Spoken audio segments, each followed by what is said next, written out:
Del ministro de Educación, Maía, y quien lo llamó el senador, actual senador, expresidente de Codicen, Robert Silva. Mirá. El ministro de Educación, José Carlos Maía, junto a autoridades de la ANEP, fue este miércoles a la Comisión Permanente del Parlamento, convocado por el senador colorado Robert Silva. El expresidente del Codicen asegura que en la actual gestión hubo retrocesos en materia educativa. Lo más resaltable de esta jornada tiene que ver con nuestra insistencia de tender la mano para que tenga el Uruguay una universidad de la educación, que el país precisa particularmente del interior para mejorar la calidad de los aprendizajes. En segundo lugar, creemos que en la igualdad de oportunidades y aquellas personas, familias que requieren del apoyo del Estado para que sus hijos continúen estudiando, se inicia este proceso con más énfasis de todo el sistema de becas, por el cual llegaremos a fin de este gobierno a 70.000 beneficiarios. El presidente de la ANEP, Pablo Caggiani, dijo que la hoja de ruta incluye la extensión del tiempo educativo, la asistencia, la universalización de los 3 años y la culminación de ciclos. Vinimos y planteamos los retrocesos que existen, la improvisación en varios temas vinculados a la extensión del tiempo pedagógico. Separaron los liceos y las UTU de tiempo completo. No hay más y no hay rumbo cierto de por dónde se va a ir. Lo mismo con instalación de comedores y cuestiones vinculadas, que también lo pusimos en evidencia. Esta fue la 6ª convocatoria de la oposición a un ministro durante el receso parlamentario. Para Maía, sus dirigentes fueron exigentes. Bueno, muy bien, le damos la bienvenida entonces a quien nos acompaña, es el actual presidente del Codicen, Pablo Caggiani. Gracias por estar aquí con nosotros. Buenas tardes, un placer como siempre. Tienen a la comisión permanente, que se supone que funciona en el verano, momento de relajación, claro, bueno, como excepción, y no para. Que resolver. El triste sería que tuvieran cosas para resolver y no tuviéramos comisión para recurrir. Sí, 3 meses de vacaciones es mucho también, ¿no? Fue una nota... Sí, pero es una nota que también, pero aparte... Una nota para por lo menos aflojar un poquito y romper el hielo. Hoy no te dejan pasar una. No me dejan pasar una, Fernando. Están demasiado serios. ¿Cómo le va, Caggiani? Empecemos de nuevo. Buenas tardes, ¿cómo están? Bueno, entonces, ¿tiene rumbo la educación en este gobierno? Porque vio que para Robert Silva no tiene. A ver, en estas cuestiones parlamentarias yo no conozco mucho, digamos, es bastante diferente a veces lo que pasa dentro de la sesión que lo que después se declara. Para nosotros es muy importante que se convoque a las autoridades de la educación, al Parlamento sistemáticamente, de hecho hemos ido varias veces, porque además estamos en una situación que es un tanto rara. Los presupuestos de educación fueron aprobados por todos los partidos, es decir, después del debate presupuestal, los partidos definieron acompañar varias de las líneas de política educativa. Creo que esto está muy asociado a que la prioridad en educación está en estas 3 o 4 cosas en las que todos estamos de acuerdo. Y que, a ver, la universalización de 3, la extensión del tiempo educativo, la mejora de los aprendizajes y la culminación de ciclos, la generalización de lo terciario en el interior del país, es decir, un conjunto de temas que venían con acuerdo de varias administraciones y después algunos nuevos que también se basan en acuerdos o en cuestiones que todos hicimos, como ser los apoyos económicos, reforzar los programas de beca, es decir, cuando uno mira, eso estaba en los programas de todos los partidos políticos. Claro. Creo que la instancia de ayer fue una instancia importante como para señalar cuáles eran los avances que había en cada uno de estos temas. Después está este juego del gobierno y la oposición, que me parece que es de lo menos fértil que hubo ayer. Que ayer lo que sucedió fue que efectivamente se pudo tener una buena conversación de en qué estábamos con estos temas, en un área donde Uruguay tiene desafíos muy importantes, es decir, hay cuestiones que son estructurales, la culminación de ciclos, la situación de las infancias y las adolescencias en términos de pobreza, la inequidad de aprendizajes, nos va la vida en eso. Y básicamente lo que hicimos fue presentar todo un conjunto de hojas de ruta que el año pasado nos pasamos hablando, de asistencia, de universalización de 3, de la extensión del tiempo educativo, de la mejora de los aprendizajes. ¿Y cuáles habían sido los resultados? Nosotros creemos que todavía se pueden hacer las cosas mejor, pero lo que está sucediendo es que en verano se están instalando 60 comedores que van a posibilitar pasar de 20.000 a 40.000 estudiantes en educación media, de unos 130.000, que a partir de tener el comedor no solo van a resolver una cuestión de alimentación que es clave en la adolescencia, sino que además van a poder acceder a propuestas de extensión del tiempo educativo, que es parte de los compromisos de esta administración. Bien, ¿qué le parece a usted que hay de fondo en este señalamiento sobre la falta de rumbo y demás, incluso más allá de estas hojas de ruta presentadas ante la comisión? ¿Puede ser que la cuestión de la gobernanza en la educación, que fue algo que sí cambió la administración anterior y acá sí se dio marcha atrás, que esté haciendo mucho más ruido del que uno se imagina? Yo creo que Uruguay está en un momento de la conversación de lo educativo donde está en transición, digamos. Si uno mira las últimas 2 décadas y media, 3 décadas, tenía tirios y troyanos, entre los cuales me incluyo, de un lado y del otro, no pudiendo acordar un conjunto de cosas mínimas. Ese conjunto de cosas mínimas hoy tienen gran acuerdo en la ciudadanía y en el sistema político. Y, digamos, si no, el Parlamento no te vota el presupuesto. Es decir, hay 60 comedores porque hay 590 millones de pesos que votaron todos los partidos para que haya 3.600.000 platos de comida el año que viene en esos comedores. Y creo que lo que sucede es que todavía tenemos, muchas veces cuando traemos los temas de educación, algún registro de esa conversación en esos tonos. Y creo que de a poco, en realidad, lo que viene sucediendo es que se viene logrando un tono de conversación que es mucho más constructivo, donde hay acumulación positiva, es decir, nosotros nos apoyamos sobre las cosas que hizo bien el gobierno anterior e intentamos corregir las que estaban para corregir. En temas de alimentación, el gobierno anterior avanzó en temas de alimentación porque les cambió el nombre a unos centros, hizo cosas que son del gobierno anterior, pero básicamente se mantuvo. Pero, por ejemplo, no había logrado conformar un plan, un programa de alimentación en educación media. Y esto hacía que en aquellos lugares donde se comía en las escuelas, había nutricionistas que supervisaban el menú. Después tenías centros con licitaciones por centro. Después tenías que las familias de algún liceo del norte se te quejaban de que le tocaba 3 veces por semana choripán, porque no había supervisión de lo nutricional. Entonces, nosotros aprovechamos este gran acuerdo que tenemos y hoy tenemos un plan de alimentación en educación media que va a tener nutricionistas por región, que va a garantizar el menú balanceado, que va a supervisar el funcionamiento de los comedores desde el punto de vista nutricional, que es uno de los aspectos que tiene que ver en la alimentación en los centros. Hay otros aspectos que son de los docentes, es decir, la comensalidad, el compartir la mesa con otro, genera un espacio nuevo de convivencia, no es un espacio para aprender matemática o aprender biología, sí es un espacio para aprender a convivir, para compartir con otros, que básicamente es lo que hacemos los humanos cuando tenemos ganas de encontrarnos con nuestra familia, con nuestros amigos, compartimos el pan. ¿Y entonces, los días de paro, por ejemplo? Bueno, y es parte de lo que se va a seguir con algo que en Uruguay ya se ha hecho tradición, que es, hay situaciones de emergencia, o por el paro, o por determinados recesos o vacaciones, o por inundaciones que llevan a medidas de emergencia en materia de alimentación. Y creo que ahí nadie estaría innovando respecto a lo que ya tenemos hoy, y me parece que es una ganancia en términos de la conversación de la política educativa. Bien. Connie. No, yo había estado leyendo un poco el intercambio y los comentarios que hubo en la sesión de ayer con la presencia de Maía, acompañado por todo el elenco, que me parece muy bien que estuviera acompañado por todo el elenco de la gente que está a cargo de la educación. La sensación que tengo por los trascendidos, y ahora lo he confirmado con la presencia de Caggiani aquí, es que si uno lo escucha, y yo llego de Marte, ¿La educación es solo alimentación? El Uruguay... No.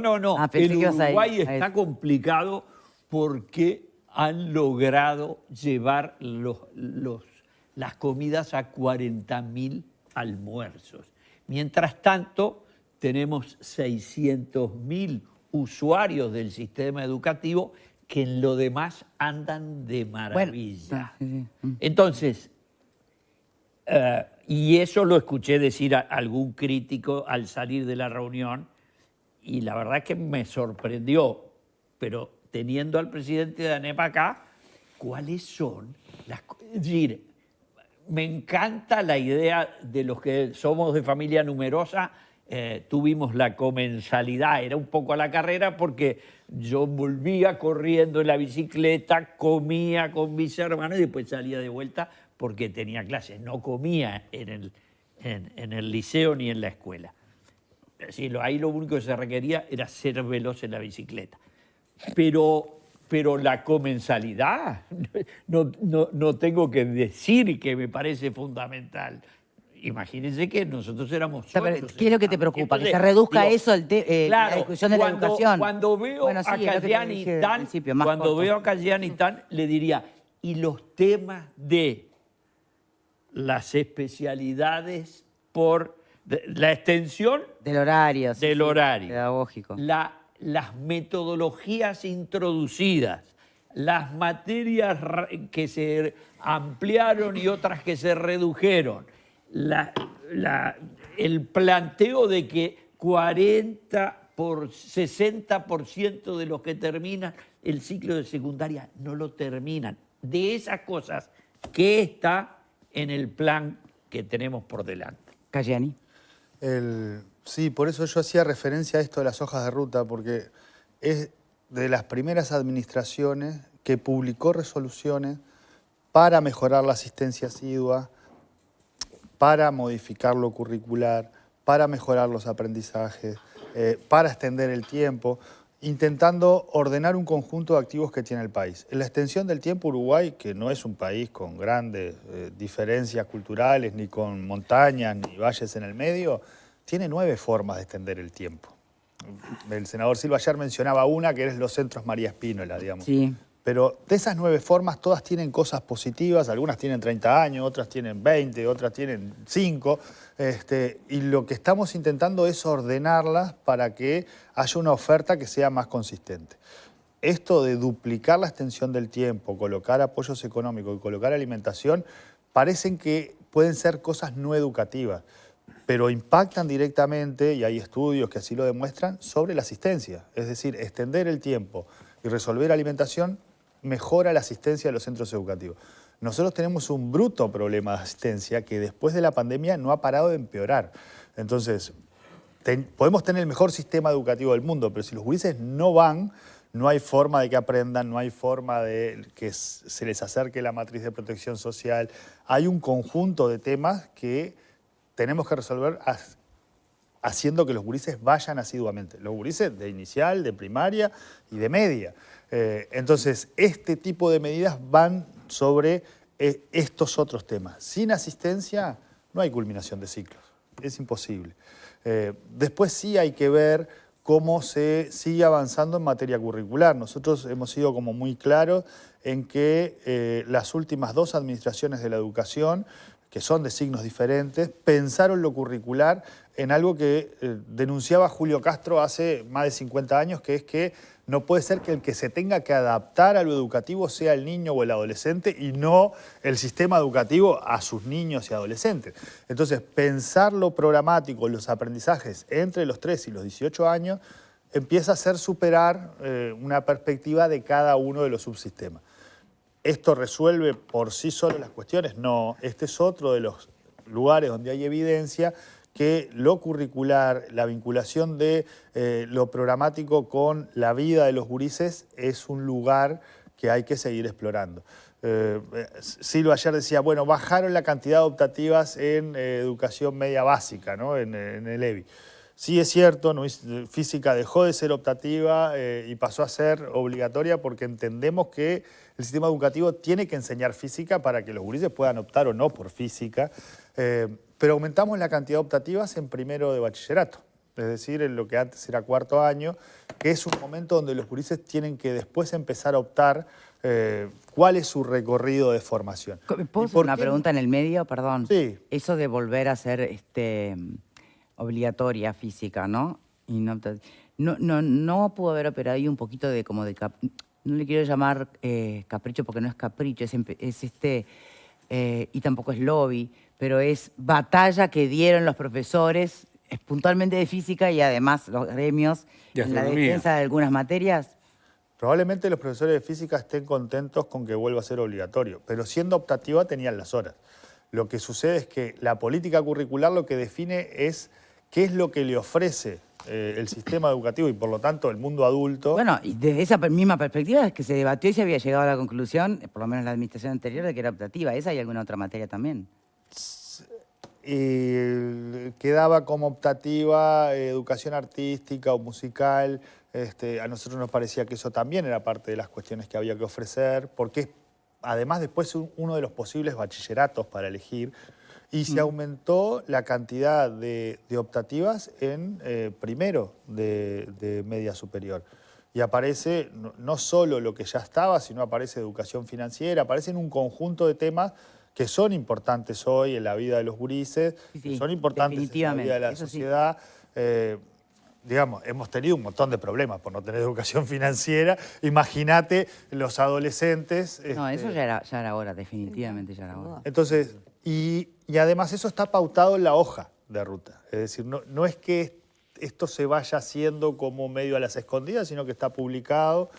Y tenemos un montón de discusiones que han dado lugar a acuerdos y otro montón de discusiones que no han dado lugar a acuerdos. Por ejemplo, había un montón de actores que no estaban de acuerdo con que existiera un bachillerato general. Para nosotros, la posibilidad de tener un bachillerato general es la posibilidad de empezar a pensar que hay una forma de culminar la media que no implica una diversificación, que es uno de los problemas que también está investigado que dificulta la culminación de la media superior. Entonces, y el bachillerato general se mantiene y el bachillerato general sigue funcionando. Entonces, yo creo que lo que se logra bajando algunos niveles de confrontación no es ir todo lo rápido que a nosotros nos gustaría, pero sí ir cimentando algunos acuerdos que permitan estas cuestiones que, recordemos, hace 20 años era una discusión si había que tener alimentación en media o no había que tener. De hecho, no había alimentación en media.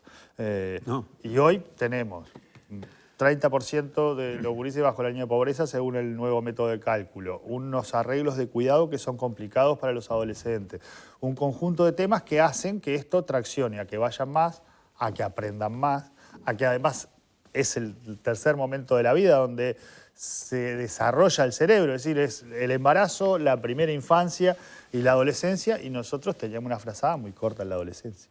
Sí, Alfredo. 3 cortitas. ¿Se bajó inglés y informática en horas? No. En el caso de ciencias de la computación, lo que pierden es 1 hora en noveno. Es decir, en lo que antes era tercero, mantiene una carga horaria que es similar a la de lengua y de matemática y de inglés, que son las materias que tienen más carga horaria. Y además, ciencia de la computación viene precedido de 3 años de pensamiento computacional que está universalizado en cuarto, quinto y sexto. En ciencia de la computación, particularmente, además tenemos un problema que es que no cubrimos todos los grupos. La demanda de docentes, al ampliar la carga horaria en los últimos años y cómo se paga a la gente que sabe de esto en el mercado privado, hacen que nosotros tengamos dificultad para cubrir los grupos. Las segundas lenguas es una política que viene de hace años con el inglés, que además implica la posibilidad de certificar con exámenes de Cambridge en ANEP, es decir, eso se ha mantenido, creo que es clave, digamos, para la ciudadanía del siglo XXI. Lo que sí tenemos que ver es esta relación entre lo que le ofrecemos a los gurises y cuánto les exigimos para que terminen el bachillerato. Y creo que ahí la opción que instaló la administración anterior del bachillerato general es una muy buena opción. ¿Se volvió, se volvió a la elección en secundaria de 1 año los docentes? A la elección de horas. Los que habían elegido por 3 años siguen por 3 años. Sí, claro, pero secundaria arrancó con una elección por 1 año. ¿Por qué? Presión corporativa. Sí, los sindicatos. Ahí no bancaron. Es un mix, pero además lo que se ha visto hasta ahora es que el efecto de elegir por 3 años, como estaba planteado antes, es nulo, porque el docente que elegía por 3 años, lo que garantizaba era esa cantidad de horas, esos 3 años, aunque no tuviera estudiantes. Después la administración tenía que ver cómo resolvía, ¿no? En un momento de baja de matrícula o de movimiento de población, pero si se quería ir, al año se iba. Entonces, desde el punto de vista de la organización del trabajo, no implicó diferencias en la estabilidad de los docentes. Los docentes eligiendo por un año, hay un 80% de los docentes que eligen en el mismo centro, en el mismo turno. El problema lo tenemos en aquellos centros de los cuales los docentes se van. ¿Cuáles son esos centros? Los más vulnerables. ¿Qué está pasando en esos centros? Extensión del tiempo educativo, por lo tanto, más horas docentes y alimentación escolar, por lo tanto, más asistencia de gurises. Y tendremos que seguir en esto de colocar más recursos a quienes más lo necesitan. En el caso de primaria tenemos antecedentes de la extensión del tiempo educativo, pero además tenemos lo que es el programa Aprender, que es las escuelas de tiempo simple, quintil 1 y 2, tienen menor cantidad de gurises por grupo, tienen maestra comunitaria, tienen un conjunto de recursos extra que las escuelas comunes no tienen. En el caso de media, esto solo sucedía con la extensión del tiempo educativo porque recién en el periodo pasado se quintilizaron los centros, es decir, se armó un índice de vulnerabilidad socioeconómica por centro y ahora tenemos un instrumento para focalizar la política. De hecho, los comedores están en quintil 1 y 2. Bien, Cayani, falta, Vale, quería hacer otra pregunta, pero antes me quedó en el aire, no sé si a los demás también, cuando preguntaba Alfredo por el tema de las horas, usted respondió que era un mix, que en parte es por esta evaluación que se está haciendo, pero entonces por otra parte ese mix incluye también la presión de los sindicatos.